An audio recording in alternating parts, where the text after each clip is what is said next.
फसलों में खरपतवार नियंत्रण के लिए हम हर्बिसाइड शाकनाशी का प्रयोग करते हैं और सामान्यतः इसको हम 2 ग्रुप में बाँटते हैं शाकनाशियों को। एक जो बुआई के तुरंत बाद हम प्रयोग करते हैं, जिसे हम प्री इमर्जेंस हर्बिसाइड कहते हैं, और एक हम बुआई के 20-25 दिन बाद खड़ी फसल में प्रयोग करते हैं, जिसे हम पोस्ट इमर्जेंस हर्बिसाइड कहते हैं। अब इन हर्बिसाइड को डालने के लिए चाहे प्री इमर्जेंस हो या पोस्ट इमर्जेंस हर्बिसाइड हो, हमें कुछ सावधानी बरतनी चाहिए, तभी इनका असर होता है। अगर इसको हम सही सावधानियों के साथ ना बरतें और कुछ बातों का ध्यान ना रखें, तो इनका असर कम हो जाता है और घास उतने अच्छे ढंग से कंट्रोल नहीं हो पाती। फिर हम दोबारा हर्बिसाइड का प्रयोग करते हैं, जिससे हमारा खर्चा बढ़ता है। तो हम कुछ विशेष बातों का ध्यान रखें, ताकि शुरुआत से ही ये हर्बिसाइड सही ढंग से घास को कंट्रोल कर लें और हमारी फसल अच्छी हो। अगर हम इन चीज़ों पे ध्यान नहीं देंगे, तो घास भी बढ़ेगी और जो फसल को दबा देगी और हमें अच्छा उत्पादन नहीं मिल पाएगा। तो पहले बात करते हैं प्री इमर्जेंस हर्बिसाइड की। इसको डालते समय हमें किन-किन बातों का ध्यान रखना चाहिए। देखिए, प्री इमर्जेंस हर्बिसाइड बुआई वाले दिन ही डालना चाहिए या उसके अगले दिन। ज़्यादा से ज़्यादा 2 दिन का हमें वेट करना चाहिए। 2 दिन के अंदर-अंदर हमें उसे डाल देना चाहिए। ये हर्बिसाइड घास उगने से पहले ही डाले जाते हैं, बुआई के तुरंत बाद। अब इनमें जैसे मुख्यतः एट्राजिन डाला जाता है, पेंडिमेथलिन बहुत कॉमन है, और हम धान में प्रोटिलाक्लोर डालते हैं। तो हमको 2 दिन के अंदर इसको छिड़क देना चाहिए, डाल देना चाहिए। अब इसका जब हम छिड़काव करें, तो इस बात का ध्यान रखें, जमीन में नमी अच्छी होनी चाहिए, मिट्टी में नमी अच्छी होनी चाहिए। तो एट्राजिन, पेंडामेथलिन तभी अच्छे काम करते हैं जब मिट्टी में नमी हो। होता यह है कि हम बुआई कर देते हैं, फिर मिट्टी सूख जाती है, 2-3 दिन बाद हम उसका छिड़काव करते हैं और वो सूखी मिट्टी में दवा असर नहीं कर पाती, और नीचे चूंकि नमी बनी रहती है, दवा ऊपर सूखी मिट्टी में होती है, नीचे की नमी से बीज जम जाते हैं और वो दवा असर नहीं कर पाती। तो आपको ध्यान रखना है कि भाई जिस दिन बुआई करिए उसी दिन आप दवाई डाल दें, क्योंकि उस समय नमी बनी हुई है, क्योंकि उसका नमी उड़ने लगती है। अगर आप आज नहीं डाल पाए तो कल, नहीं तो बहुत हुआ तो परसों तक आप उसको जरूर डाल दें। अगर आप देर करते जाएंगे, इसका असर कम होता जाएगा।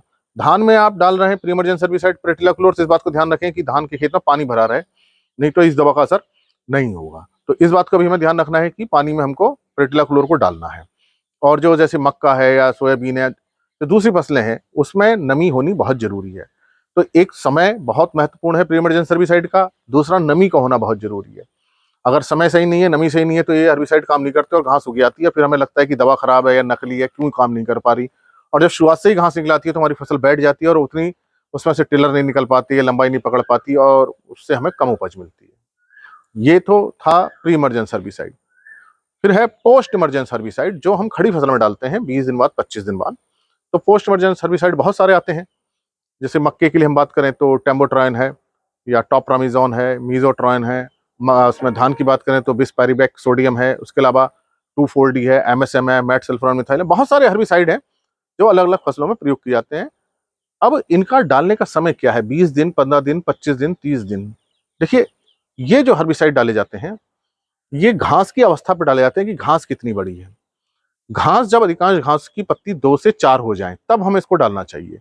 मान लीजिए हमारे खेत में, क्षेत्र में घास बहुत तेजी से बढ़ती है और 17वें-18वें दिन ही घास में 4 पत्ती आ गई, तो आप इसको डाल दीजिए। और अगर आपके खेत में 24, 25, 26 दिन बाद घास में 2 या 4 पत्ती आ रही है, तब इसको डालिए। तो इसका दिन फिक्स नहीं होता है, इसका फिक्स होता है घास कितनी बड़ी है। प्री इमर्जेंस हर्बिसाइड में दिन फिक्स होते हैं कि उसी दिन डालना है या 2 दिन तक डाल देना है। और जो पोस्ट इमर्जेंस हर्बिसाइड होते हैं, इसमें ये फिक्स होता है कि घास कितनी तेजी से बढ़ रही है। तो घास में अगर 2 से 4 पत्तियों के बीच की जो अवस्था है, उस समय इन हर्बिसाइड को डालेंगे तो सबसे ज्यादा कंट्रोल होगा। और इसके बाद डालेंगे, घास बढ़ गई, तो दवा उतना असर नहीं कर पाएगी। तो ये जो अवस्था होती है, सामान्यतः 20 से 25 दिन के बीच में आ जाती है। तो इसलिए हम कहते हैं कि 20 से 25 दिन के बीच में डाल देना चाहिए। लेकिन वास्तविक स्थिति यह है कि घास पे आप ध्यान रखिए, खेत के अंदर जैसी घास में 2 से 3, 4 पत्ती हो, तभी आप इसको डाल देना। 4 से ज्यादा पत्ती ना होने पाए, तब आप इसका प्रयोग कर दें। 4 से कम ही पत्ती रहे, तब आप इसको डाल दें, तो बहुत अच्छा असर करेगी। दूसरी बात, इसमें भी, यहाँ पे भी नमी का ध्यान रखना। अगर खेत सूखा होगा तो ये घास पर असर नहीं होता, खेत में नमी होनी चाहिए, क्योंकि जब पत्तियों पर जाएगी, पानी की सहायता से पूरे पौधे में जाती है।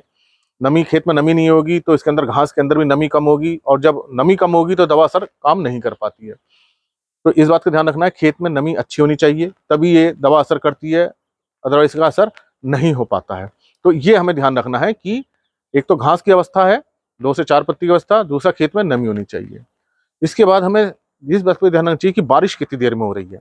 चाहे प्री इमर्जेंस हर्बिसाइड है, चाहे पोस्ट इमर्जेंस हर्बिसाइड है, अगर बारिश का मौसम हो रहा है तो उसको नहीं डालना चाहिए। अगर हमारे डालने के, हर्बिसाइड डालने के, चाहे प्री है चाहे पोस्ट है, 6 घंटे बाद बारिश होती है, तो ये दवा तब तक अपना असर कर लेती है। लेकिन अगर 6 घंटे से पहले बारिश हो जाए, तो इस दवा का असर कम हो जाता है। तो अगर आपको लग रहा है कि बादल लगे हुए हैं, बारिश हो सकती है 2-3 घंटे में, 6 घंटे के अंदर बारिश हो सकती है, तो आप इस दवा को बिल्कुल ना डालें।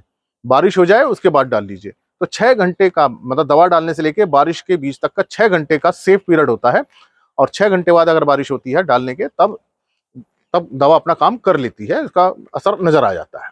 तो इस बात का भी ध्यान रखना है कि बादल की स्थिति क्या है, बारिश की स्थिति क्या है, क्योंकि खरीफ मौसम में अधिकतर मानसून सीजन की जो फसलें हैं, बारिश होने की बहुत संभावना रहती है। तो मौसम को भी देख के हमें काम करना है कि बारिश की संभावना है, तब आपको ये हर्बिसाइड नहीं डालने हैं, थोड़ा रुक जाइए, वेट कर लीजिए बारिश होने का, उसके बाद डाल लीजिए। और आपको लगता है नहीं बारिश नहीं होगी, तो आप इसको डाल दीजिए। तो ये 2-3 बातों का आप ध्यान रखेंगे तो निश्चित रूप से आप देखेंगे दवा अपना असर करेगी।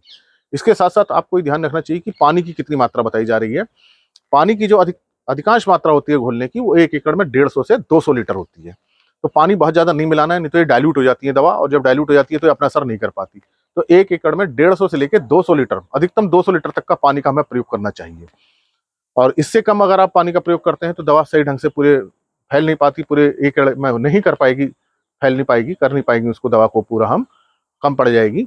इसलिए ये एक सही मात्रा है। इसलिए हमको जो स्प्रे कर रहे हैं, उसका जो ड्रॉप निकल रही है, जो उसका फाइन हो रहा है, जो उसकी नोजल है, वो बड़ी हमें सेट करनी चाहिए। फ्लैट फैन नोजल से हमें इसको डालना चाहिए। नोजल से मतलब बिल्कुल सेट करके रखें, ऐसे भी ना हो कि बिल्कुल ना निकलो, ऐसा ना हो कि एकदम धार निकल जाए। फ्लैट फैन नोजल से ही आपको हर्बिसाइड, ये शाकनाशी डालने चाहिए, ताकि ये पूरा एरिया कवर हो जाए। तो इन बातों का आप ध्यान रखेंगे तो निश्चित रूप से आप देखेंगे कि दवा सही काम करेंगी। तो दवा को सही समय पर, सही तरीके से खेत में सही समय पे डालनी चाहिए, ताकि ये अपना असर कर सके। धन्यवाद।